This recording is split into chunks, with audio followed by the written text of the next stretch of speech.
예, 오늘부터 이제 그 사도신경의 내용으로 들어갑니다. 전체적으로 볼 때는 이제 믿음장이에요. 2장 믿음장인데, 칼빈이 이제 초판에서는 그 믿음장에 물론 이제 믿음에 대한 기본적인 설명, 그다음에 또 사도신경을 잘 이해하기 위해서 삼일체에 대한 설명을 했습니다. 그러나 이제 핵심적으로는 결국 궁극적으로 사도신경을 잘 설명해 주기 위해서 지금 하고 있습니다. 그래서 오히려 요즘에 일부에서는 사도신경이 누구로부터 쓰여졌는지 모른다. 이제 또 오히려 더 천주교적이다. 이런 것으로 인해서 예배 시간에 사도신경을 안 외우는 경우도 있고 사도신경 자체가 필요 없다 이렇게까지 말하는 경우도 있는데. 칼빈을 비롯해서 종교개혁자들 그리고 이제 심지어 교부들에게 있어서도 사도신조죠.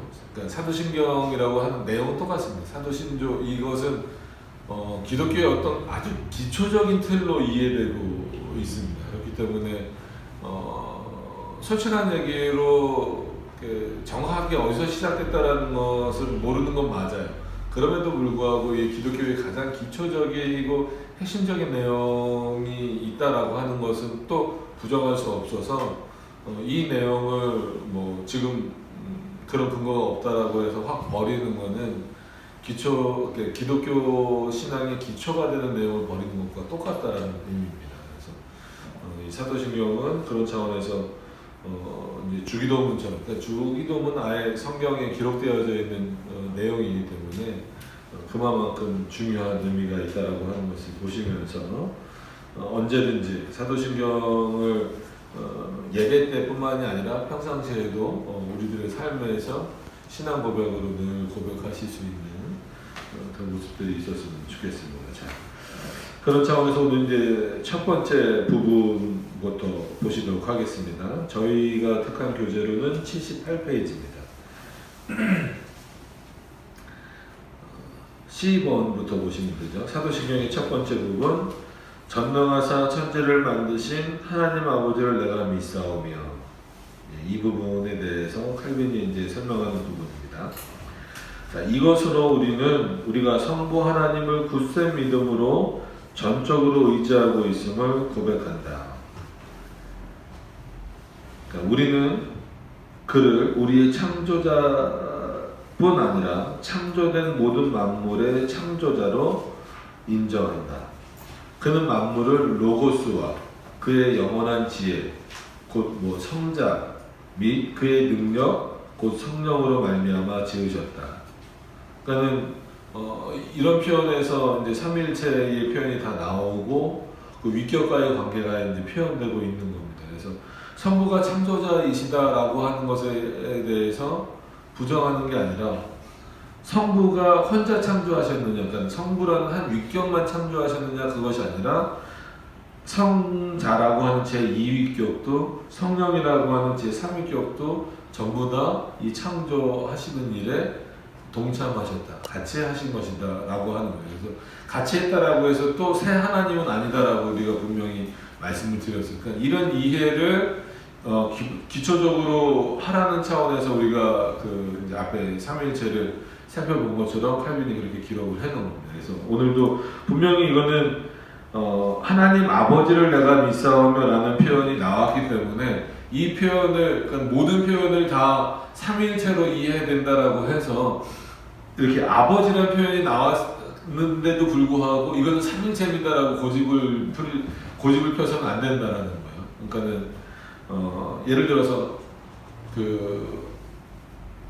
하늘에 계신 우리 아버지여라는 그 주기도문에 대한 내용에 있어서도 물론 삼일체가 분리되지 않는 하나님으로서 계신다라고 하는 것은 설명할 수 있어요. 그러나 하늘에 계신 우리 아버지여 했기 때문에 그것도 성부에 대한 표현이다라고 하는 거예요. 그러나 한편으로는 그런 그 성부로 불려지는 하나님이 어떤 하나님이냐라고 했을 때는 분리되지 않는 삼위일체 하나님이다라는 표현을 또 어거스틴의 기초에서 쓸 수 있는 것처럼 오늘도 마찬가지입니다. 칼빈이 우리가 성부 하나님을 굳센 믿음으로 전적으로 의지하고 있음을 고백한다. 이거 틀린 표현 아닙니다. 당연히 맞는 표현이에요. 왜냐하면 하나님 아버지라고 표현했기 때문에. 그러면 이 하나님 아버지, 즉 성부 하나님이 독립적으로 계시냐라고 했을 때 그렇지 않다라는 걸 칼빈이 지금 앞에서 계속 쭉 설명을 했어요. 그렇기 때문에 이 성부 하나님은 어떤 하나님이냐라고 했을 때 삼위일체 하나님과 분리되지 않는 하나님이다라는 거예요. 그러니까 위격적인 구별과 분리는 다른 거예요. 그러니까는 삼위일체랑 상관없고 성부 하나님만 여기다가 쓸 수 있다라고 말하면 안 된다라는 거예요. 그것이 아니라 성부 하나님이신데 그 성부 하나님은 삼위일체 하나님과 분리되지 않는다. 그래서 동일본질도 말하고 세 위격이 구별되지만 나누어지지 않는다는 표현을 칼빈이 계속해서 앞에 썼던 겁니다. 그래서 창조도 결국은 우리가 성부 하나님에게, 아버지 하나님에게 돌리지만 성부 위격의 단독 사역이 아니라고 지금 오늘 말하는 거예요. 성자도 성녀도 창조주이시다라고 하는 것을 여기서 지금 표현하고 있는 겁니다. 그리고 일단 지으셨으면 그것을 지금 그대로 보존하시고 돌보시고 다스리시고 지키시되, 그래서 뭐 많이 이렇게 좀 뭐라 그럴까요, 후대로 오면서 정형화된 그런 문구처럼 나와 있는 보존 통치 이렇게 말하잖아요. 그러니까 여기다가 협력을 넣느냐 안 넣느냐. 그러니까 협력을 넣을 때 조심해야 될 부분이 있어요. 그러니까 보존 통치는 지금도 이 표현에서 우리가 얼마든지 쓸 수 있어요. 근데 이 협력을 인간과 관련해서 쓰면은 이거는 신인 협동 사상이 되는 거예요. 그러니까 이 세상을 하나님이 보존하시고 통치하시는데 협력하신다라는 표현이 있거든요. 근데 요즘에 일반적으로 보존 통치 협력이라고 써요. 근데 일반적으로 쓴다라고 그냥 우리가 그냥 막 쓰시지 말고 한번 생각을 해보셔야 돼요. 보존하고 통치하신다라는 것은 이건 뭐 여기도 지금 칼빈도 표현하고 있으니까 되는 건데, 그럼 뭐 다스리는 것도 마찬가지니까 협력이라는 표현을 원래는 잘 안 썼어요. 안 썼는데 요즘에는 일반적으로 씁니다. 할 때 이 협력을 하나님과 우리가 협력하는 것으로 하면 진짜 그거는 신협동사상이 되는 거예요. 아니면 인간을 배제하더라도 위격 간의 협력으로 이해를 하면 마치 그 위격이 서로 하는 일이 다른데 힘을 합쳐서 하는 것처럼 이해되는 경우가 있어요. 그래서 저는 개인적으로는 보존 통치 협력이라고 요즘 많이 쓰지만 협력이란 말을 쓰고 싶진 않아요. 근데 워낙 많이 쓰고 있기 때문에 만약에 쓴다라고 했을 때는 이 협력을 지금 우리가 하는 것처럼 마치 이렇게 뭐 쌀가마니를 들 때 둘이 같이 든다 이런 개념의 그런 협력으로 보시지 말고 그냥 분리되지 않는 새 위격의 하나님이, 그러니까 우리가 의논이라는 단어, 컨실리움이라는 단어를 쓸 때도 그런 차원에서 이제 쓰거든요. 그러니까 세 분이 진짜 이렇게 앉아서 논의한다 이런 차원으로 쓰는 게 아니라 분리되지 않는 한 분 하나님이, 그러나 세 위격으로 구별되시는 그 하나님께서 이렇게 통치하시는 방식, 서로 뭐 상호 침투 이런 표현도 쓰긴 하는데 그걸 이제 페리코레시스라는 용어를 씁니다. 상호 통전한다 뭐 이런 개념이에요. 그러니까 이 일반적인 사회 개념으로, 인간관계의 개념으로 설명하시면 큰일 납니다. 그런 차원에서 협력이라는 단어를 쓴다 그러면 뭐 쓰라고 할 수는 있겠지만 위격이 이렇게 구분되는 방식이라든지 아니면 인간과 하나님이 협력하는 방식으로 쓴다고 한다면 저는 그때는 협력이라는 단어를 안 쓰는 게 좋다라고 말씀드리고 싶어요. 근데 이제 왜 그렇게 말씀드리냐면 요즘에는 너무 일반적으로 하나님이 창조하시고 나서 어떻게 하시느냐라고 했을 때 보존 통치, 협력 이렇게 그냥 아예 그냥 딱 말을 해버려요. 그렇기 때문에 설명을 한 번 더 드린 겁니다. 보존하고 통치에 대해서는 뭐 다 전적으로 동의를 하는데 협력이라는 단어를 어떻게 이해하고 써야 될까를 좀 기억해 하시면 이렇게 잘 이해하시면서 쓰셨으면 좋겠습니다. 자, 그의 선하심과 능력으로 그렇게 하신다. 그의 선하심과 능력이 아니면 모든 것은 즉시 허물어져 무로 떨어질 것이다. 그래서 완전히 없어질 것이다에 대한 개념이에요. 그래서 이 무로부터의 창조도 물론 이제 아무것도 없는 것으로부터의 창조입니다. 그러나 이 무에 대한 개념도 요즘에는 연구가 많이 되고 있으니까 관심이 있으시면 한번 이 물리학에서는 이 무의 개념을 어떻게 푸는지도 한번 좀 살펴보셨으면 좋겠어요. 그걸 지금 여기서 말씀드리기는 좀 어렵고. 자, 그런데 우리가 그를 전능자, 만유의 창조자라 부른다면 그가 그의 전능하심으로 만유 안에 모든 역사를 행하시고 그의 섭리로 모든 것을 제어하신다는 생각을 해야지, 궤변가들이 주장하는 것처럼 그를 할 일 없는 분, 잠이나 주무시는 분, 유유자적하시는 분으로 생각해서는 안 된다라고 하는. 그러니까 창조와 섭리는 떨어질 수 없는 관계에 있다라고 하는 거예요. 하나님이 창조하셨고 보존하고 통치하신다라고 했으면 지금도 모든 일이 그분 안에서 일어나는 일이지, 지금은 마치 그냥 창조했으니까 할 일을 다 하신 것처럼, 이제는 우리가 해야 되는 것처럼 생각해서는 안 된다는 거예요. 그래서 많이 이런 부분에서 설명을 드렸던 것처럼 시계 수리공, 그러니까 예전 태엽을 감는 그런 시계처럼 일정 부분 태엽을 감아 놓으면 그냥 알아서 돌아갈 때까지는 내버려두고 태엽이 다 풀려져서야 그때 다시 한번 일을 해야 되는 것처럼 하나님이 생각해서는 안 된다는 거예요. 그러니까 창조를 해놓으시고 질서를 만들어 놓으시고 그 질서대로 돌아가도록 해놓으시고 나서 너희들이 마음대로 하라 그러면 이제는 진짜 하나님이 할 일이 없는 거예요. 그래서 실제로 이런 궤변가들은 그렇게 주장을 합니다. 창조가 끝난 이후에 하나님은 할 일이 없어서 그냥 뭐 유유자적이라는 표현을 썼지만 잠이나 주무시는 분, 이렇게 표현을 해버립니다. 하나님은 그런 분이 아니에요. 지금도 주무시지 않는다 그랬잖아요. 불꽃 같은 눈동자라는 표현까지도 쓰잖아요. 그분이 뭐 육체가 없는 분임에도 불구하고 그건 뭐예요? 여전히 지금도 창조하셨던 것처럼 계속해서 통치하고 계신다는 거예요. 그리고 어떤 면에서는 창조가 완전히 끝난 게 아닙니다. 그러니까 이거는 어떻게 되는 겁니까? 오해하시면 안 돼요. 그러니까 우리가 쉽게 이해할 수 있는 것만 하더라도 아이가 생기는 것도 유전입니까? 그러니까 유전설입니까? 우리는 창조설입니까? 창조설이에요. 그러니까 정자와 난자가 만나서 수정되는 과정에서 태어나도록 하셨잖아요. 이걸 그냥 질서로 남겨놓으신 것이 아니라 질서지만 그때 그 영혼은 이미 천국에 만들어져 있는 게 아니라 그 수정을 통하여서 그때 그 영혼을 지금도 하나님 창조하시는 방식이에요.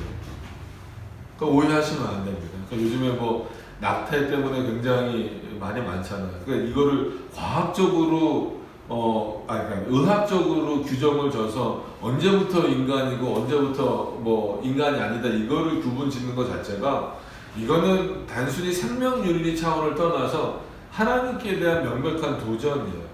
그래서 뭐 이제 그런 것들을 보시면 뭐 요즘에 막 그 모형으로도 만들고 그러는데, 왜냐면 우리나라가 지금 24주를 허락할 건지, 24주면 다 커요. 이건 다 생겼어요.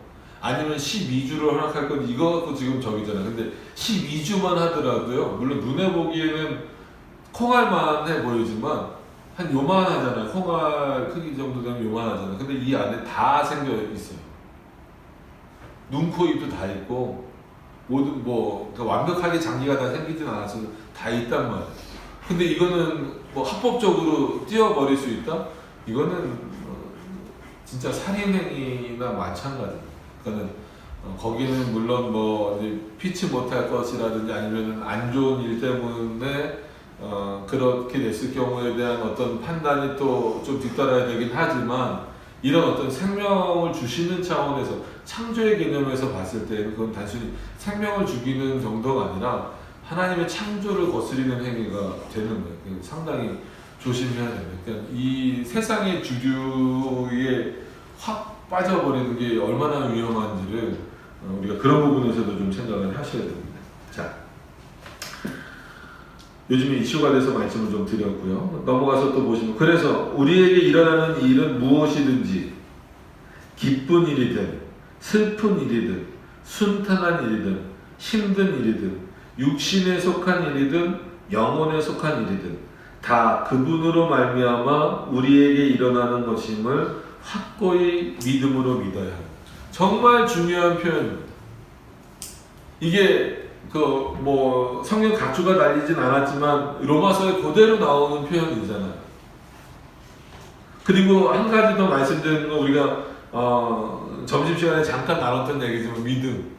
그 믿음을 어떻게 판단보다도 어떻게 생각할 거냐라고 했을 때 솔직히 우리가 좋은 일, 기쁜 일 있을 때는 정말 믿음 좋은 것 같아요. 어느 누구나 다. 하나님께 영광입니다. 감사합니다. 하는데 정말 여기 표현되어 있는 것처럼 살아가는 게 그런 일만 있을 수 있나요? 슬픈 일이 생길 수도 있잖아요.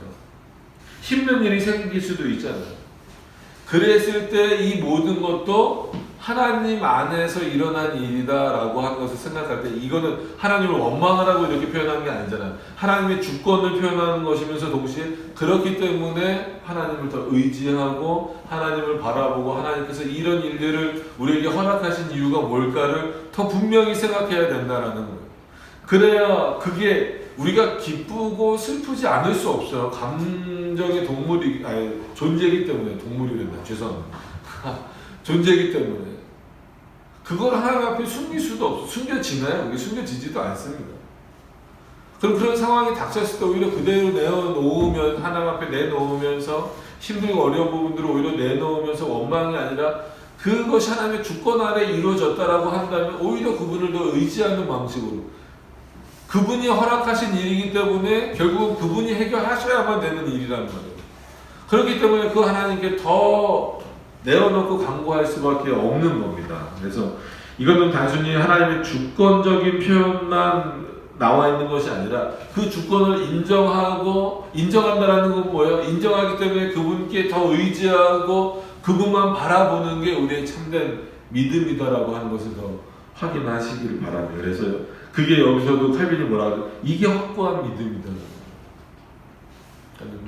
두려움을 없애라, 걱정을 없애라, 염려를 없애라. 단순히 어떤 그런 명제적 표현만이 아니라 실제 삶에서 모든 것이 다 하나님 안에 있는 일입니다라는 그 확고한 믿음이 진정한 믿음이다라고 하는 것을 기억을 하시길 바랍니다. 그리고 이제 블랭크에 있는 그 표현은 다만 죄악은 예외가 되는데 이것은 우리의 사악함에 기인하는 것이라 생각하는 것이 옳다. 자, 넓은 의미에서 보면 이 죄를 짓는 것까지도 하나님의 허락 없이는 안 되는 거예요. 하나님의 주권 아래 들어있는 부분이에요. 그럼에도 불구하고 칼빈이 이렇게 표현하는 것은 늘 이렇게 설명해주지 않으면 어떤 사람들이 생겨요? 핑계를 돌리는 사람들이 생기잖아요. 그러면 내가 죄 짓는 것까지도 하나님의 주권 아래 있는 거고 하나님이 하신 거면 이 죄도 결국은 하나님께 영광이 되는 것 아닙니까? 로마서에 바울이 궤변론자라고 말했던 것처럼 똑같은 일들이 지금도 반복되고 있기 때문에 다만 죄에 있어서 누구에게 돌리라는 거야? 너희 자신에게 돌리라는 거야. 그게 아무리 하나님의 주권 아래에서 일어난 일이라 할지라도 죄와 관련된 것은 하나님께 돌리지 말고 너희 자신에게 돌리라는 거예요. 이게 하나님을 경외하는 방식입니다. 그러니까 하나님의 주권을 인정하지 않는 방식이 아니라 이게 하나님을 경외하는 방식인 거예요. 또 우리가 확신해야 할 것은 그의 도우심으로 우리가 안전하게 보호되고 지켜짐을 받고 돌봄을 받는다는 사실입니다. 아무리 강한 권력과 많은 것으로 무장하고 있어도요, 하나님의 지키심이 없이는 한순간도 존재할 수 없어요. 그래서 어떠한 적대적인 세력도 우리에게 해를 끼치지 못한다는 사실이다. 그러니까 이런 명제적인 글에 오해하시면 안 된다고 여러 번 말씀을 드렸어요. 여기서 말하는 이 해는 우리가 구원에서 탈락하지 않고 우리가 그리스도인 되었다라고 하는 것이 부정되지 않는다라는 것으로 이해하시는 게 더 좋아요. 왜냐하면 실제적으로 해를 입는 경우가 많죠. 그리스도를 믿기 때문에 제자들도 많이 죽었단 말이에요.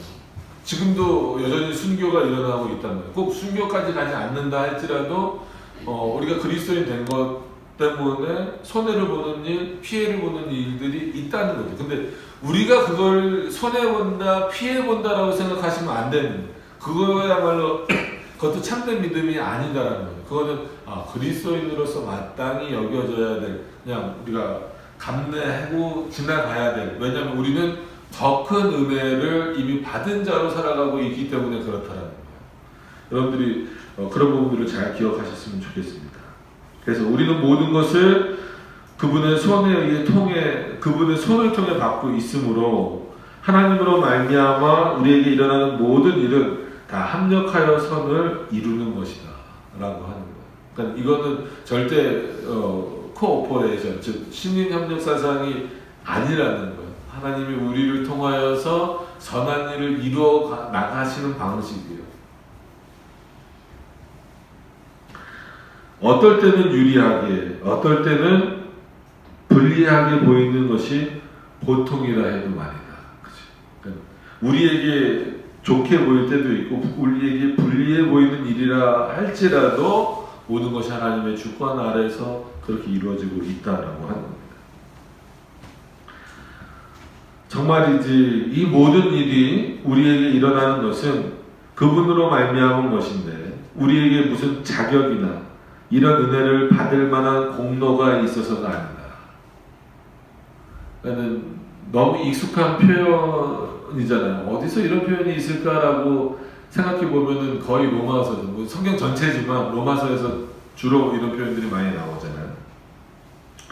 우리 그런 자격이 없어요. 그러니까 이게 인정이 돼야 되는 거예요. 그러니까 많은 사람들이 이게 인정이 안 돼요. 내가 그러면 자격이 있다라고 생각을 하는데 그런 자격을 어디서 찾냐면 본인이 하는 행위에서 찾는 거예요. 내가 지금 예배를 드리러 나온 행위, 내가 예배를 드리고 있는 이 모습, 아니면 뭐 헌금을 드린 모습, 아니면 뭐 전도를 하는 모습, 난 이랬기 때문에 자격이 있다라고 생각을 하는 거예요. 그러니까 그게 얼마나 그 제한적인 사고고 내 중심적인 사고냐라고 하는 거죠. 그리고 그럴 만한 공로가 있어서가 아니라는 겁니다. 또 우리에게 그분의 은총에 견줄 만한 보답을 할 수 있는 능력이 있는 것도 아니다. 여러분들이 뭘 한다라고 해서 보답이 되는 거 아닙니다. 그래서 오늘도 이것도 점심시간에 잠깐 나눴던 건데 늘 훈련하라고 말씀드렸잖아요. 하나님의 은혜입니다. 하나님의 영광입니다. 그렇지 않으면 내가 한 일처럼 되고 이건 내 공로다. 내가 열심히 하고 내가 열심히 전도한 거, 내가 열심히 사는 거지. 뭐 한 거. 그래서 어떤 차원에서는 이제 저희는 보통 이제 헌상이라고 보통 부르죠. 너무 헌금 그럼 너무 이제 물질적인 의미가 있는 거예요. 그래서 헌상도 어느 정도는 훈련이 필요한 거예요. 그냥 진짜 그냥 뭐 얼마 이렇게 드리는 아무 생각 없는 그것이 아니라 이 모든 일이 뭐 예를 들어서 요즘에 이제 한창 수능철이니까 뭐 수능철이라고 하는 표현이 좀 그런데 하여튼 입시철이니까 어느 대학에 이제 만약에 붙었어요. 그러면 본인이 열심히 공부해서 붙은 거죠. 근데 그 본질적인 부분을 따져보면 그건 하나님의 은혜라는 거예요. 그럼 그걸 어떻게 표현할 건가? 무슨 일을 할 수 있는 것도 아니고 뭐를 할 수 있는 것도 아니잖아요. 그러면 거기서 가장 지금 내가 할 수 있는 것 중에서는 물질을 드리는 그런 방식이다.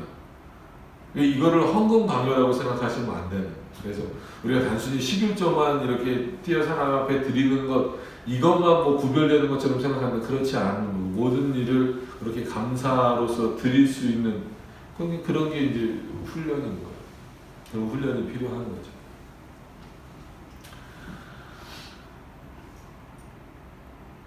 왜냐하면 그렇다라고 해서 그것이 보답을 내가 마치 하나님이 나에게 주신 그 은혜에 대한 보답으로 드리는 방식이 아니라 그냥 그 은혜에 감사해서 드리는 거예요. 자, 도리어 그분이 우리에게 이러한 일을 행해 주시는 것이 마치 아버지처럼 인자와 관우하심으로 우리를 대해 주시기 때문입니다. 그죠? 우리에게 그런 일이 된 것은 마치 아버지가 우리를 돌보듯이 하기 때문에 된 것이지 우리가 실제 능력이 있고 뭔가를 잘해서 된 것이 아니라는 거예요.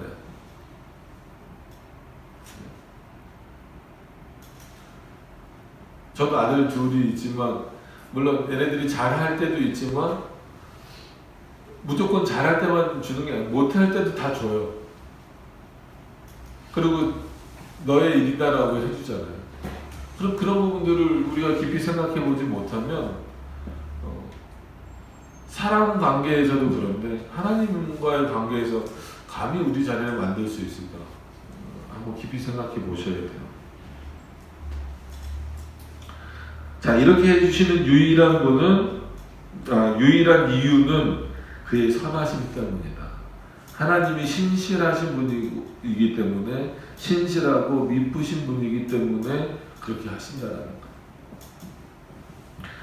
자, 그러므로 이 엄청난 선하심에 감사하고 우리가 마음으로 이것을 음미하고 이것을 혀로 선포하고 우리가 할 수 있는 찬미를 올려드리기 위해 노력해야 된다. 그러니까 이것을 당연히 해야 되고 마땅히 해야 되는 일이에요. 이것을 했다라고 해서 즉 하나님 감사합니다. 하나님의 말씀을 또 선포하고 또 찬송을 들렸다라고 해서 내 공로가 되거나 이걸 일정 부분 하나님 앞에 대갚아드렸다라고 생각하면 안 된다는 거예요. 그건 마땅히 해야 되고 더 열심히 해야 될 부분이라는 거예요. 이와 같은 아버지를 우리는 감사 가득한 충심과 뜨거운 사랑으로 섬기되 그에게 순종하는 일에 우리 전체를 바치고 그를 모든 면에서 높이도록 해야 된다라고. 그러니까 이미 하나님께 받은 게 너무 많고 받고 있는 게 너무 많은데 우리는 하나님 앞에 요구만 하고 있잖아요. 다시 돌려드릴 일을 안 한단 말이에요. 그러니까 늘 언제나 그 돌려드리는 방식이 순종이잖아요. 여러분 늘 창조의 순서를 생각해 보시라고 말씀을 드렸잖아요. 오늘 뭐 창조 얘기도 나왔으니까. 하나님이 인간을 맨 마지막에 창조하신 이유가 뭘까요? 여러분 인간이 참 대단한 것처럼 보이지만 우리처럼 연약한 존재가 어디 있어요? 여러분 정말 그 동물만 보세요. 강아지나 뭐 소나 뭐 이런 거 보면 걔네들 태어나자마자 막 걷잖아요. 조금 있으면 막 뛰고 막 그러잖아요. 얼마나 적응력이 빠릅니까? 근데 사람은 그런 아이가 태어나서 최소한 걸으려면 몇 개월 걸리잖아요. 걷는다고 뭐 끝나나요? 일어나서 뭐 하고 자기 생활을 하려면 어마어마한 긴 시간이 있어야 된다는 거예요. 그럼 창조도 생각해 보세요. 하나님이 사람 먼저 만드셨다면 존재할 수 있었을까요? 모든 사람이 살 수 있는 모든 조건을 창조하신 이후에 아담을 창조하시잖아요. 그러니까 무슨 은혜를 주셨습니까? 라고 말하는 사람들에게 있어서는 그거 하나만 보더라도 하나님이 아담에게 베푸시는, 즉 그런 아담은 개인이기도 하면서 인류 전체를 대표하기도 하잖아요. 하나님이 우리에게 베푸시는 은혜가 얼마나 큰가, 존재케 하시는 은혜 자체가 얼마나 큰 건지를 우리는 깨달을 수 있어야 된다는 거예요. 특히나 거기서 자신의 백성으로 우리를 불러주셨다?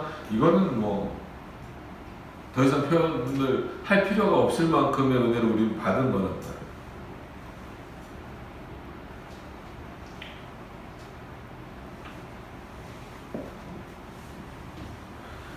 자, 그렇기 때문에 모든 역경도 침착하고 평안한 마음으로, 쉽지는 않죠. 맞아요. 어떻게 역경을 침착하고 평안하게 보낼 수 있습니까? 그러나 이런 것들을 늘 생각한다면 모든 역경도 침착하고 평안한 마음으로 마치 그의 손에서 오는 것인 것처럼 받아들이자. 이게 어떻게 보면 칼빈의 이 사도신경 해설이지만 칼빈의 신앙 고백이 담겨져 있다라고 봐요. 칼빈의 인생도 보면, 삶도 보면 역경이 얼마나 많았습니까? 힘들었잖아요. 몸도 힘들었고, 그죠? 그 다음에 그의 어떤 삶도 참 힘들었단 말이에요. 그랬는데 그 모든 것도 어디서부터 온 것인 것처럼 받아들이자. 그의 손에서 왔다. 그의 섭리를 생각하되 그가 우리에 대해서도, 우리의 구원에 대해서도 살피고 계심을 생각하자. 그러면 감사할 수밖에 없다. 아무리 내가 역경 가운데 있어요. 그래서 역경이 우리를 힘들게 하고 어렵게 할지라도 뭘 생각하면서 참고 견디자? 그가 우리를 섭리하고 계시고 우리의 구원에 대해서도 살피고 계시고 우리의 모든 것들을 살펴보고 계신다. 그러니까 자세히 다 알고 계신다라는 차원에서 때로는 어렵고 힘들다 할지라도 우리가 그의 손에 있다라고 하는 것을 잊어버리지 말자라고 하는 겁니다. 그러니까 칼빈이 얼마나 힘들었으면 포도주를 어떻게 쓰라 그랬어요? 조금씩 약으로 쓰라. 그때는 진통제 같은 게 없었으니까. 상당히 그러니까 육신적으로 고통이 있을 때 포도주를 먹고 잠을 잘. 그건 이제 칼빈을 뭐 술 주정뱅이로 보면 안 됩니다. 그렇게 술 기운을 빌려야 잠을 잘 수 있을 정도의 고통을 느낄 때에도 칼빈은 그럼에도 불구하고 이 모든 것도 하나님이 나에게 주신 일이다라고 생각할 수 있는 그런 상황이었어요. 그러니까 참 그게 어렵죠. 그런 부분들이. 그럼에도 불구하고 그렇게 사는 게 옳은 거다라고 말하는 거예요. 자, 그러므로 무슨 일이 일어나든지 그가 우리에게 자비로우신 분, 은혜로우신 분임을 결코 의심하거나 불신하지 말아야 할 것이고 도리어 그에게 오는 구원을 대망해야 할 것이다. 그가 우리에게 주신 구원을 생각한다면 우리에게 어떤 일이 생기든지 간에 그분을 불신하거나 의심하지 말라라는 거예요. 그래서 칼빈의 글은 아니지만 사무엘 러더포드의 글 중에 보면 이제 여러 글들이 있지만 사무엘 러더포드 서한집이라는 게 있어서 편지 형식으로 한 사람이 아니죠. 여러 사람에게 이제 보낸 게 있는데 그 중에 하나가 그거예요. 이제 아들을 잃은 한마디로 어머니에게 보내는 건데 보통 그러면 얼마나 슬픕니까? 막 그런 표현으로 쓰잖아요. 근데 사무엘 러더포드는 그가 성격이 뭐 안 좋아서가 아니라 물론 위로의 말도 합니다. 위로의 말도 하지만 슬퍼하지 마라. 그 일도 하나님의 주권과 하나님의 은혜 안에서 이루어진 일이고 심지어 그것을 통하여서 그 일을 통하여서 당신이 아들을 잃은 그 여인 그 당신이 더 하나님께 가까이 가고 순종하는 일을 하나님이 더 기뻐하신다. 그래서 오히려 그를 더 독려하는 거예요. 의심하거나 하나님 내가 이렇게 하나님을 잘 섬기고 있는데 어떻게 내 아들이 죽습니까? 라고 그 하나님에 대해서 불신이나 의심을 갖지 않도록 하기 위해서 오히려 그의 신앙을 더 독려하는 표현들이 있어요. 그리고 핵심적인 그는 가장 좋은 것. 그게 뭐예요? 하나님의 품이잖아요. 그러니까 그리스도인들에게 있어서 일반적으로 모든 사람들이 갖고 있는 그 죽음에 대한 공포와 두려움이 없을 수는 없어요. 근데 하나님의 은혜가 얼마나 크냐면 어떻게 보면 죽음은 형벌이었는데 그 형벌을 가장 좋은 상태가 되는 통로로 우리에게 바꿔주셨잖아요.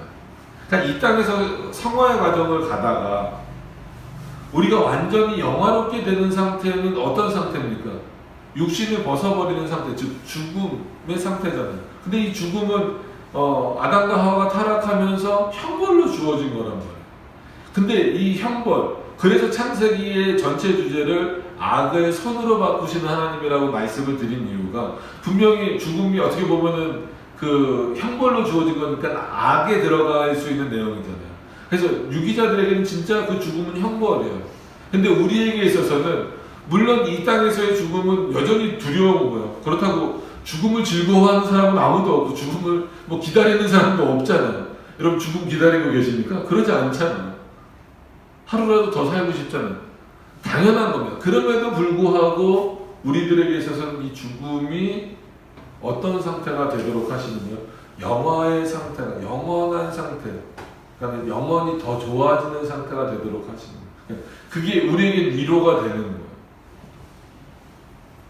저는 예를 들어서 장례식장이나 이런 상데 갔을 때에도 이 땅에서의 헤어짐은 참 슬프고 안타깝지만 이미 그 영혼은 가장 좋은 상태가 됐다는 거예요. 이 땅에 있을 때보다 더 좋은 상태. 그러니까 참 이거는 엄청난 은혜죠. 그러니까 악을 선으로 바꾸시는 대표적인 어떤 그 은혜의 내용입니다. 그래서 어느 누구도 죽음에 대한 두려움이 없을 수는 없어요. 근데 하나님은 그것까지도 은혜로 바꿔주시는 분이잖아요. 그렇기 때문에 불신하지 말고 그에게서 오는 구원을 대망해야 된다. 이는 우리가 사도신경의 첫 부분에서 배우는 믿음이다. 모든 사람이 가져야 하는 올바른 믿음이라는 사실은 지극히 확실하고 지극히 참된 사실이기 때문이다. 이게 이제 첫 번째 대한 부분의 내용입니다. 그래서 창조만 나와 있는 게 아니라 전능하사 천지를 만드신 하나님, 그래서 창조하신 하나님만 바라봐라 이 정도가 아니라, 그럼 그 창조하신 하나님이 누구시냐면 바로 우리를 구원하신 분이다. 그리고 그 구원을 이루시기 위해서 여전히 보존하시고 통치하시는 분이고, 모든 일들이 그의 손에 의해서만 이루어지고 있다라고 하는 것을 이 한 문장 안에서 고백하도록 하십니다. 그러니까 이런 의미들을 여러분 깊이 생각해 보시면서 이 사도신경을 늘 우리가 매주일 여러분 또 평상시에도 입술의 고백 그리고 신앙의 고백으로서 하나님 앞에 늘 드려지기를 원합니다. 이제 80페이지로 넘어가셔서 두 번째 부분으로 보시면, 그 외아들 우리 주 예수 그리스도를 믿사오니 이는 성령으로 잉태하사 동정녀 마리아에게 나시고 본디오 빌라도에게 고난을 받으사 십자가에 못 박혀 죽으시고 장사되시고 지옥에 내려가신 지 사흘 만에 죽은 자 가운데서 살아나시며 하늘에 오르사 하나님 우편에 앉아 계시다가 죄로서 산자와 죽은 자를 심판하러 오시리라. 여기는 이제 지옥 강화에 대한 표현이 들어있죠. 저는 이 부분에 대해서도 참 우리가 어떻게 이해할 것인가에 대해서 굉장히 좀 중요한 부분이기는 합니다. 그래서 이 지옥에 내려가셨다가도 칼빈이 여기서는 이제 씁니다. 이제 또 다른 데서 또 안 쓰기도 하고 또 그래요. 이제 그걸 어떻게 이해하는가를 좀 우리가 또 보시면 좋을 것 같습니다. 11번 넘어가서 보시면, 자, 이것으로 우리는 예수 그리스도에 대한 우리의 신앙을 고백하는데 그를 우리는 하나님의 아버지의 독생자로 믿되 신자들처럼 오직 입양을 통해 은혜로 아들이 되신 분이 아니라, 이렇게 이해하면 이제 우리가 앞전에 살펴봤던 것처럼 아리우스적인 사고가 되는 거예요. 그러니까 그런 게 아닙니다. 본성적으로 영원전부터 성부에게서 나신 분, 분명히 나오신 분, 그러면 성령을 설명하는 거니까 나신 분, 한 번 나아지신 분으로 이해를 하셔야 됩니다. 나신 분이라 믿는다. 이는 우리가 그를 독생자라 부름으로써 다른 모든 사람들과 이렇게 구별하고자 하기 때문이다.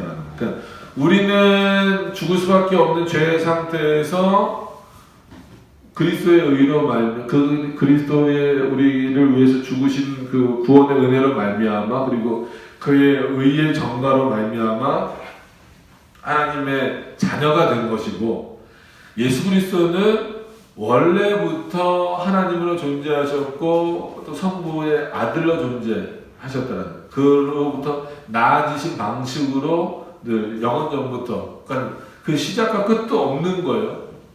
시간 개념을 거기다 절대 집어넣어서는 안 됩니다. 그러니까 그 구별을 못하면, 잘못하면 큰일 난다라는 것을 이해하시면서 보시면 좋겠습니다. 그래서 그는 하나님이신 한에 있어서 성부 하나님과 하나이시며, 이게 동일본질을 또 말하는 거예요. 같은 본성, 같은 실체, 같은 본질이시다. 동일본질을 설명하는 겁니다. 같은 본성, 같은 실체, 같은 본질, 이거를 기억을 하셔야 돼요. 하나님으로서는 동일본질이시다. 그러나 위격과의 구별에 있어서는 그가 성부와 구별되시는 것은 오직 위격으로 말미암아 독특성, 고유성을 지니시기 때문이다 라고 이해를 하셔야 돼요.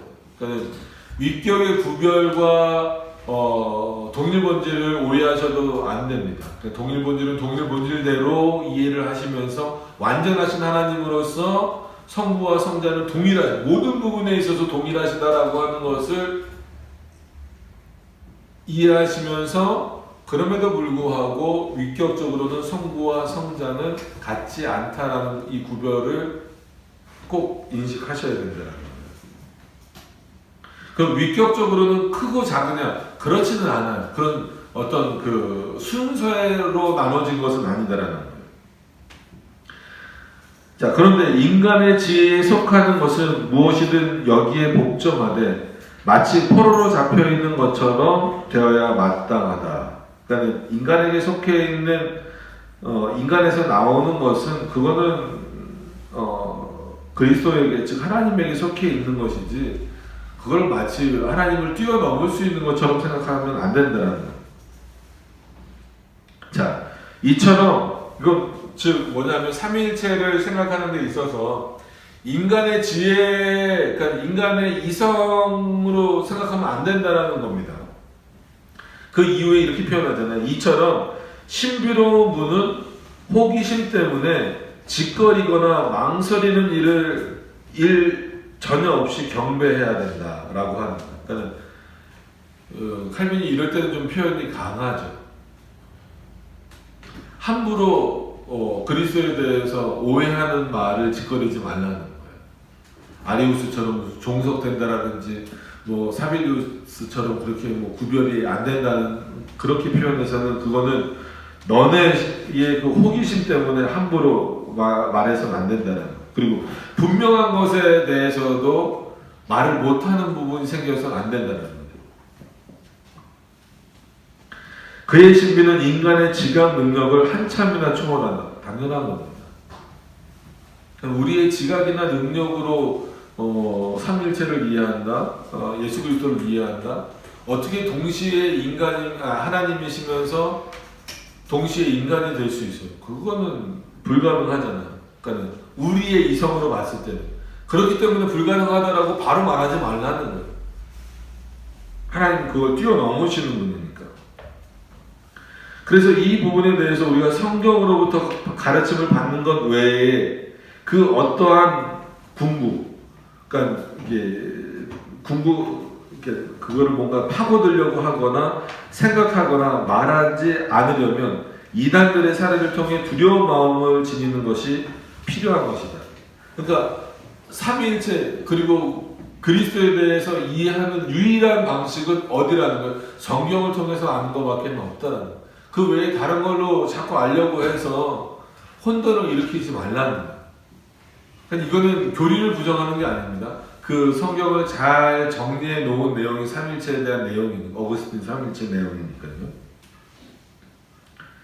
안 그러면 이단들의 사례를 통해 두려운 마음을 지녀라. 잘못하면 그렇게 이단으로 빠질 수 있기 때문에 그렇다는 거예요.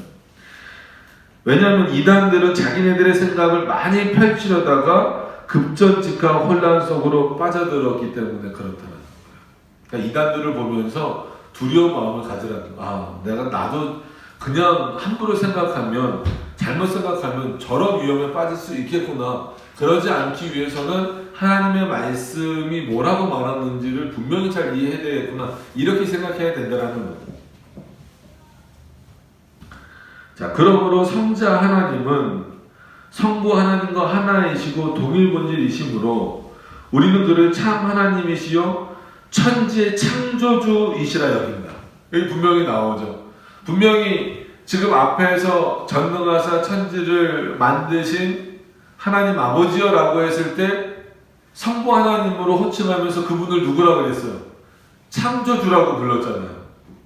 그러면 보통 그 구분을 하는 사람들은 예수 그리스도는 우리의 구원주 이렇게 나오지 창조주라고 표현하지 않는데 칼빈은 여기서 뭐라고 그래요? 그분도 즉 하나님과 즉 성부와 동일 본질이신 성자도 누구시다? 천지의 창조주이시다. 그리고 우리가 성부께 우리의 모든 신뢰를 바치는 것처럼 성자께도 모든 신뢰를 바쳐야 한다. 이는 하나님이 한 분이시기 때문이다. 그런데 여기서 특별히 성부께서 천지의 창조주로 불리시는 것은 전에 우리가 말했던 특성의 구별 때문이다. 그러니까 이런 표현이 있기 때문에 칼빈은 고유성을 말한다, 고유성만 말한다 이렇게 말한다 그렇지 않아요. 그러면은 여기서 다시 이 창조를 말할 이유가 없는 거죠. 자, 이것으로 인해 창조 사역의 시작은 성부께 돌려지지만, 그래서 원래적 의미의 사역은 성부께서 하신다라고 하지만 성부의 사역은 당신의 말씀과 지혜를 통하여, 그래서 지난 시간에 여기 적어드린 거 있잖아요. 성부가 주체가 됐을 때에는 지혜는 누구예요? 성자로 비유된다 그랬잖아요. 말씀은 뭐예요? 성령으로 비유된다 그랬잖아요. 그러니까 지혜와 성령, 그러니까 말씀을 통하여 성령을 통하여 창조하신다라는 방식이에요. 그러니까 그래서 이 피조물과 관련된 이 주체의 표현을 말씀드린 겁니다. 그래서 성부의 사역은 당신의 말씀과 지혜를 통하여 당신의 능력을 통하여 행해지는 것이다. 그러나 새 위격이 세계 창조 시에 함께 일하셨음은 성부의 다음과 같은 음성이 분명히 해주고 있다. 그래서 창세기 1장 26절을 통해서 보시면 우리의 형상을 따라 우리의 모양대로 우리가 사람을 만들고 라는 표현이 이제 나왔다는 거죠. 그럼 이 말씀은 성부는 천사와 나누신 것도 아니고 독백도 아니고 도리어 당신의 지혜와 능력과 의논하신 것이다. 의논이라고 분명히 여기 나오잖아요. 그러니까 지혜와 능력이니까 그러니까 성자와 성령을 말하는 것이고, 의논했을 때는 이건 단순 디스커션이 아니라고 여러 번 말씀을 드리는 겁니다. 그러니까 우리는 솔직히 알 수 없어요. 어떠한 용어와 단어를 쓰든지 간에 이거를 설명할 수가 없어요. 그러니까 최대한 쓸 수 있는 용어가 의논이라는 용어를 쓰고 있을 뿐이지 이거를 확인할 수 있는 어떤 방식인지는 모릅니다. 그럼에도 불구하고 이건 성부, 성자, 성령의 사역이지 성부의 단독 사역이 아니라는 거예요. 그러니까 말씀드리고 싶은 것은 뭐냐면 창조라고 하는 것을 성부 하나님의 사역입니다 라고 표현을 할 때 그렇게 할 수 있다라는 거잖아요. 지금 칼빈은 그렇게 표현을 할 때 하는 데 있어서 뭘 빠뜨리면 안 되냐면 성부의 단독 사역인 것처럼 표현하면 안 된다라는 거예요. 그래서 지금 많은 분들이 그렇게 이해를 하고 있어요. 그게 아니라 성부가 창조하셨다라고 했을 때에도 누구와 함께? 성자와 성령과 함께 창조하셨다라고 말하는 게 올바른 표현이지. 그래서 특별히 성부에게 창조를 돌린다라는 표현을 지금 칼빈이 쓰는 거예요. 창조는 성부에게만 돌린다라는 것과는 다른 겁니다. 그러니까 이걸 오해하시면 안 돼. 이게 오해가 되니까 자꾸 성부는 창조주, 성자는 구원주 이런 식으로만 가는 거예요. 분명히 칼빈이 언급한 것처럼 성자도 창조주이시다.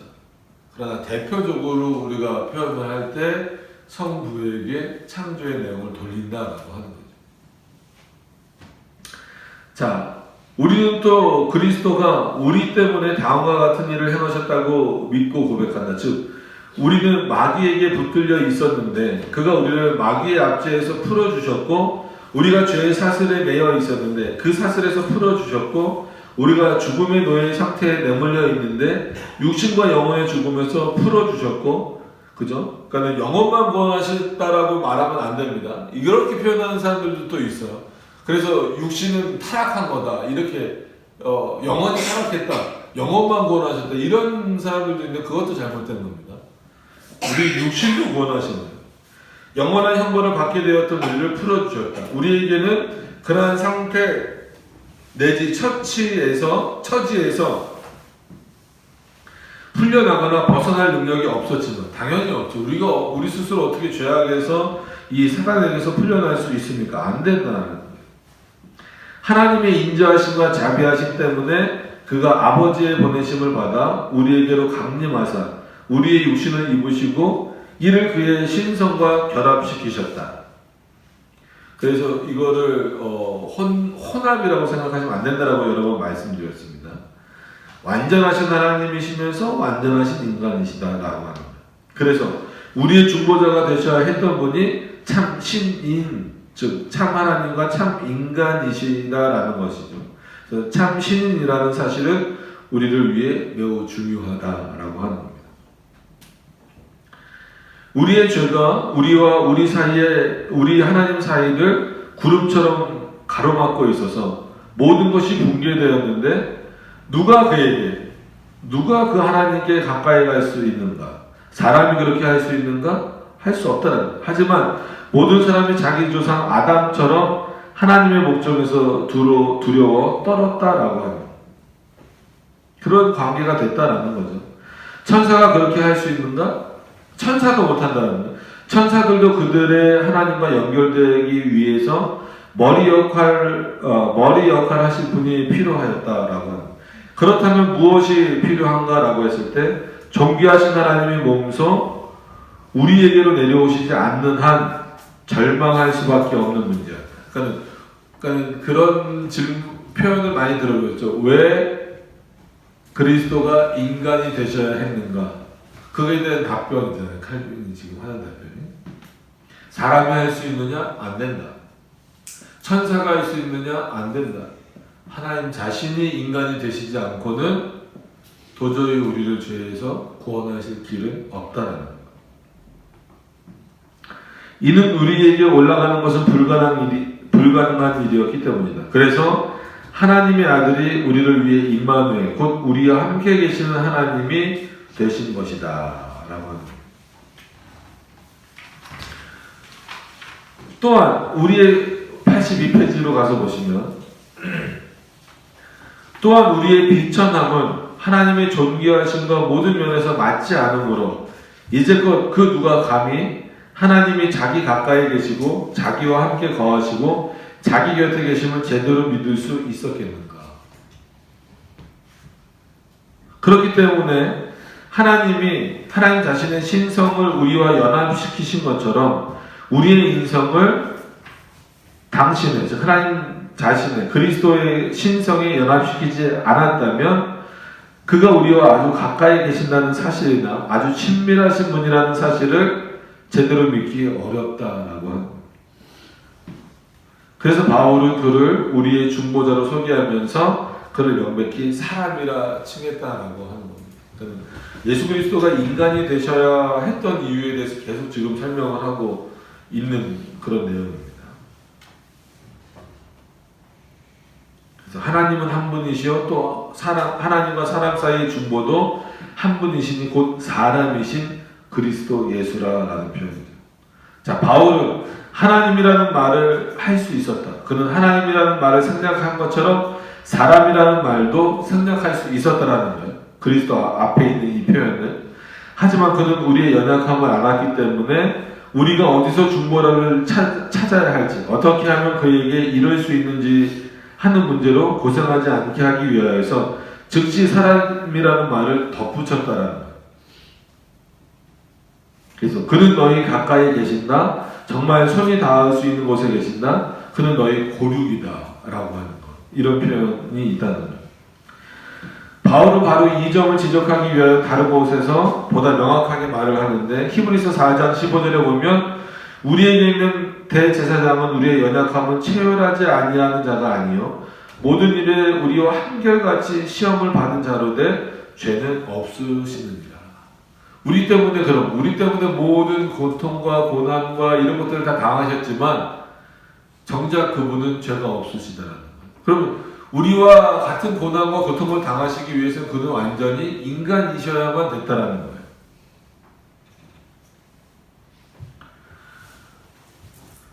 중보자가 해야 했던 일은 범상한 일이 아니었다. 그것은 사람의 자녀들을 하나님의 자녀로, 지옥의 상속자들을 하늘 왕국의 상속자로 만드는 일이었다. 그러니까 우리의 엄청난 신분의 변화잖아요. 이걸 가지고 타락 후 선택서를 지지하는 것으로만 보시면 안 됩니다. 그러니까 타락 전에 선택된 우리라 할지라도 아담 안에서 다 타락되었잖아요. 그래서 우리의 신분은 택자다 할지라도, 그러니까 영원전에 택함받은 존재다 할지라도 어떤 상태였어요? 죽을 수밖에 없는 죄인의 상태였단 말이에요. 거기서부터 우리 다시 건져주실 수 있는 분은 그리스도밖에 없다는 거예요. 그럼 누가 이 일을 할 수 있겠는가?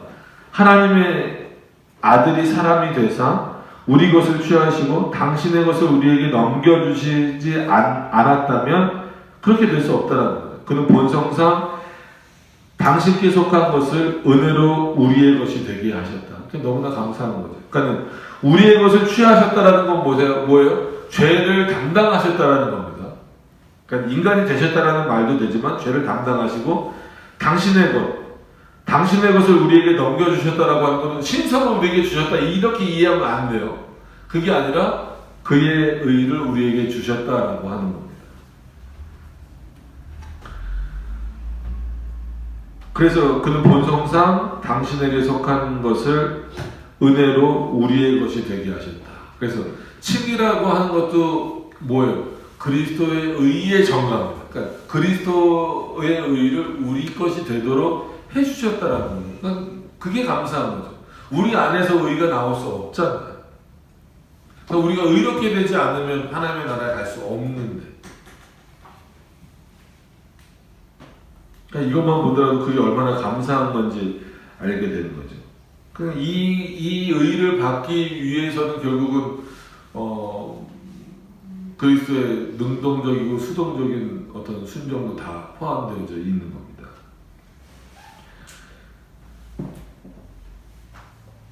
그러므로 이것이 우리의 소망이 되어야 된다는 것이죠. 곧 우리가 하나님의 자녀가 되는 것, 그게 이제 우리에게 있어서 소망이 되는 거죠. 이는 본성상 하나님의 아들이신 분이 우리의 몸에서 당신의 몸을 취하시고 우리의 살에서 당신의 살을 취하시고 우리의 뼈에서 당신의 뼈를 조성하사 우리와 하나가 되셨기 때문이다. 그는 우리의 것을 당신에게 속하게 하시고 당신의 것을 우리에게 속하게 하사 우리와 연합하시고 하나님의 아들임과 동시에 사람의 아들이 되셨다. 하나님으로서는 성부로부터 낳으신 분이고 인간으로서는 마리아에게서 나신 분이잖아요. 그렇다고 마리아를 높이는 것은 그건 아주 잘못된 거예요. 왜냐하면 성령으로 잉태되시는 거예요. 우리 것을 가져가시고 우리에게 좋은 당신 것을 주시기 위한 방식으로 인간의 몸을 빌어서 태어나신 것이지 마리아가 위대해서 그런 건 절대 아니에요. 자, 이것이 우리의 소망이다. 곧 하늘 왕국의 상속권이 우리 것이 되는 것 말이다. 이는 하나님의 독생자에게 완전한 상속권이 있는데 그가 우리를 당신의 형제로 삼으셨기 때문이다. 감사한 거죠. 저도 그렇고 여러분도 그렇고 하나님의 나라의 상속자들이잖아요. 그런 차원에서 너무나 감사하지 않아요? 우리는 그럴 만한 능력이나 조건도 없음에도 불구하고 오직 누구로 말미암아? 오직 그리스도만으로 말미암아 가능한 일이었다. 그렇기 때문에 그가 인간이 되신 것이 얼마나 우리에게 있어서 중요한 일인가를 생각하셔야 돼요. 그래서 이 영지주의자들 중에 그리스도의 신성을 부인하는 자들도 있었지만 그리스도의 인성을 부인하는 경우도 많았단 말이에요. 그러니까 이것이 얼마나 하나님 앞에 큰 죄악인가라고 하는 것들을 깊이 생각하셔야 돼요. 그러니까 사람으로서만 딱 치부해 버려도 안 되는 것이고 둘 다 잘못입니다. 완전하신 하나님이면서 완전하신 인간이 되셔야만 한 그 이유를 분명히 기억해야 된다는 겁니다.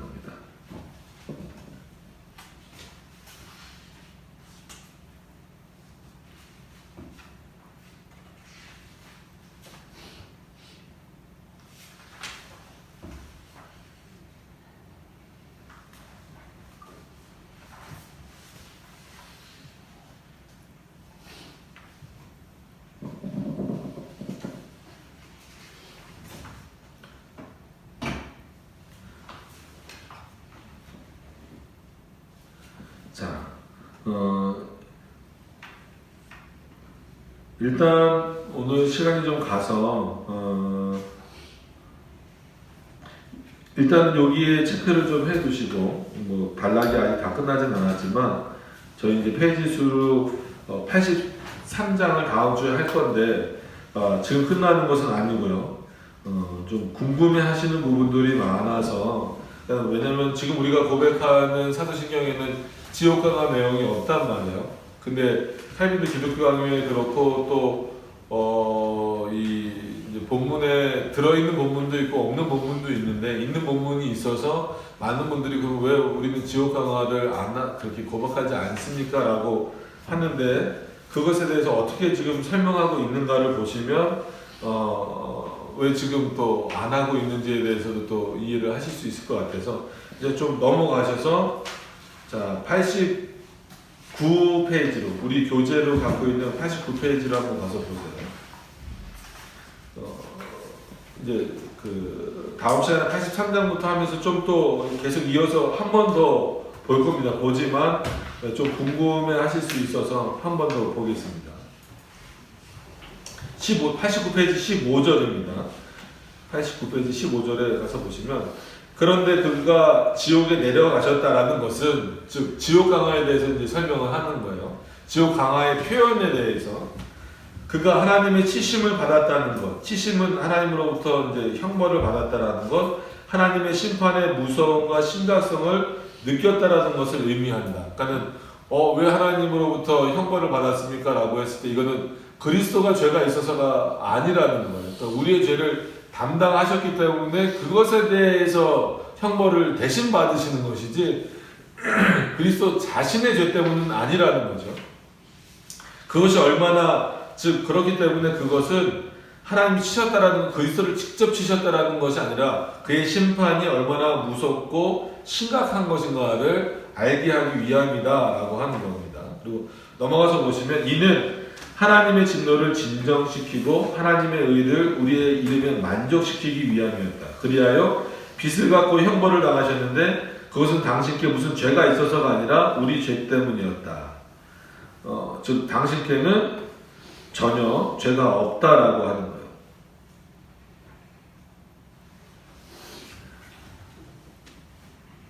자, 뭐 자세한 거는 다음에 보려고 하기 때문에 거기 이제 인용한 말씀을 보면 나의 하나님 어찌하여 나를 버리셨나이까 라는 이 표현이 그가 지옥에 내려가셨다는 말씀의 의미다. 그러니까 요것만 보면 진짜 지옥에 내려가셨나? 라고 보겠죠. 근데 그것은 그가 어떤 특정한 장소, 즉 림보라는 이름으로 붙여진 장소로 옮겨 가셨다는 뜻은 아니다. 림보에 관한 이야기에 따르면 옛 언약 아래 살았던 조상들이 감금되어 있던 흡사, 감옥 같은 곳인데 거기서 조상들은 사슬에 묶여 있으면서 자기네의 속량을 기다린다고 하고 그들을 그곳에서 해방시켜 주시기 위해 그리스도께서 그곳의 문을 힘으로 부수셨다고 한다. 이 이야기는 지지하는 저명한 문필가들이 많이 있고, 그러니까 어거스틴도 이 얘기를 하잖아요. 오늘날도 많은 사람들이 이 이야기를 참된 것이라고 진지하게 옹호하고 있지만 그래도 그냥 이야기에 불과하다라는 거예요. 그럼 그랬을 때 베드로전서에 나오는 그가 영으로 옥에 있는 영들에게 전파하시다라는 것을 어떻게 이해해야 되느냐라고 했을 때에는 여기서 베드로가 말하고자 하는 것은 오직 이것뿐이다. 뭐냐면 곧 그리스도로 말미암아 주어지는 구속의 능력이 그 시점 이전에 죽은 사람들의 영들에게도 보여졌고 분명히 드러났다는 사실이다. 어떤 의미인지 아시겠죠? 구약 때의 죽은 자들에게도, 즉 구약 때 죽은 자들도 누구를 통해서만 구원받는다라는 것을 말했다라는 거예요. 그리스도를 통해서만 구원받는다라고 말한 것 이외에는 다르게 해석하면 된다 안 된다라는 게 베드로의 입장이에요. 이런 차원에서 그리스도가 지옥에 가셨다라는 표현이지 실제 장소적으로 가실 이유는 없다라는 거예요. 가셔서도 안 되고. 근데 지옥 가나 그러면 진짜 지옥에 가신 것처럼 표현을 한다면, 이해를 한다면 그렇지 않다라는 겁니다. 그래서 일단 그 뒤에 내용은 그때 이제 나올 때 조금 더 보도록 그렇게 하겠습니다. 그래서 물론 칼빈은 이거는 좀 또 넣어서 고백하라 이런 표현도 있어요. 근데 워낙 또 그 이후에도 좀 저기가 되는 부분이어서 그건 그때 한번 좀 또 살펴보도록 하겠습니다. 그러니까 거기까지 오늘 다 할 수 없어서 좀 그 부분은 많이들 궁금해하시고 지금도 또 해야 되느냐 말아야 되느냐 논쟁이 좀 많기 때문에 한번 뒤에 내용을 좀 살펴본 겁니다. 그때가 좀 더 자세히 살펴보도록 하겠습니다. 일단 오늘은 첫 번째 부분하고 즉 성부 하나님께 대한 어떤 그 고백, 그러나 그것이 삼일체 하나님과 분리될 수 없다는 것, 그리고 이제 두 번째 고백은 워낙 기니까 이제 성자 하나님, 물론 이제 예수 그리스도와 관련된 부분이지만 그것도 삼일체와 떨어뜨려서는 설명할 수 없다라는 것이고, 중보자가 되셨다라는 것은 그가 인간이 되셔야만 하는 그 이유에 대해서 우리가 분명히 인식해야 된다라고 하는 것, 그것을 오늘 말씀에서 좀 함께 기억을 하셨으면 좋겠습니다. 우리 다음 주에 계속해서 이제 두 번째 내용, 우리의 구속과 관련된 부분을 조금 더 살펴보도록 그렇게 하겠습니다. 기도하도록 하겠습니다.